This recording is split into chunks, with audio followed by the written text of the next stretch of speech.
સુરતના પાર્લે પોઈન્ટ વિસ્તારમાં અચાનક ડ્રેનેજ લાઇનમાં ભંગાણ સર્જાતા રસ્તા પર પાણી ફરી વળ્યું છે। ડ્રેનેજ લાઇન ફાટતા રોડ ફાડીને પાણી બહાર આવતા સમગ્ર વિસ્તારમાં પાણીના દ્રશ્યો જોવા મળ્યા। નાયબ મુખ્યમંત્રીની કચેરી નજીક જ રસ્તા પર પાણીનો મોટો પ્રમાણમાં વ્યય થતા તંત્રની કામગીરી સામે સવાલ ઉઠ્યા છે। ઘટનાની જાણ થતાં સ્થાનિક કોર્પોરેટર સ્થળ પર દોડી આવ્યા હતા અને સ્થિતિનું નિરીક્ષણ કર્યું હતું। બીજી તરફ ડ્રેનેજ લાઇન ફાટવાથી લોકોને હાલાકી પડતા સ્થાનિકોમાં મહાનગરપાલિકાની કામગીરી સામે ભારે રોષ જોવા મળ્યો। તંત્ર દ્વારા તાત્કાલિક સમારકામ હાથ ધરી પાણીનો વ્યય અટકાવવામાં આવે તેવી સ્થાનિકો દ્વારા માંગ કરવામાં આવી છે। हाल में हमारे स्थानिक कार्यकर्ता अमर पर फोन आयो है कि अभी सीटी लाइट पर अशोक पान से पानी नीचे पाइप फाटी गयो है, रोड फाटी गयो है, बधु पानी बहार आवे छे।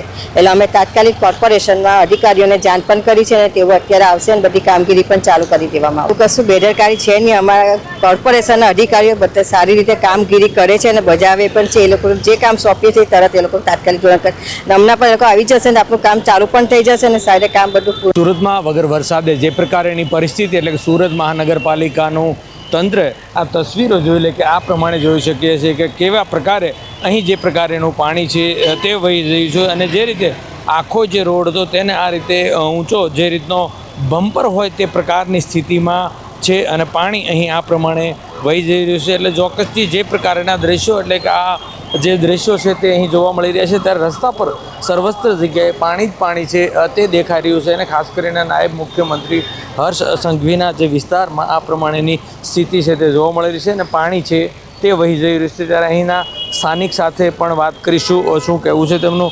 શું કહેશો વડીલ, આ કેવા પ્રકારની સ્થિતિ આજે પાણીની દેખાઈ રહી?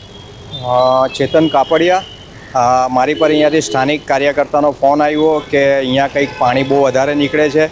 એટલે મેં પૂછ્યું ડ્રેનેજનું છે કે પાણીનું છે। અત્યારે પાણીની લાઈન અત્યારે પાણીનો જે અમારો અવર્સ છે તે ચાલુ છે। તો આ જે પાણી નીકળે છે તે અંદર રોડમાં નીચે લાઈન ફાટી ગયું એવું લાગે છે। એના લીધે રોડ આખો ઉપસી ગયો છે અને રોડમાંથી પાણી નીકળે છે। મેં અહીંયાના સ્થાનિક કોર્પોરેટરને પણ જાણ કરી છે, એ પણ આવે છે અને કોર્પોરેશનના અધિકારીઓને પણ મેં જાણ કરી છે, એ લોકો પણ હમણાં આવે છે। તો શું લાગે છે તમને ક્યાંક ને ક્યાંક મહાનગરપાલિકાનું જે કામગીરી કે બેદરકારી શું કહેશો? એકચ્યુઅલ આ પહેલી વખત અહીંયા આવું બન્યું છે। અત્યાર સુધી કોઈ દિવસ આવું બન્યું નથી અને કદાચ આ બાજુમાં આ મંડપ બંધાયો હોય ને એમાં કંઈક કરતાં થયું હોય તો ખબર નહીં, બાકી આજ સુધી અહીંયા આવી કોઈ પરિસ્થિતિ ઊભી કોઈ દિવસ થઈ નથી। તે છતાં પણ કોર્પોરેશનને જાણ કરી છે, કોર્પોરેશન તાત્કાલિક હમણાં આવે છે।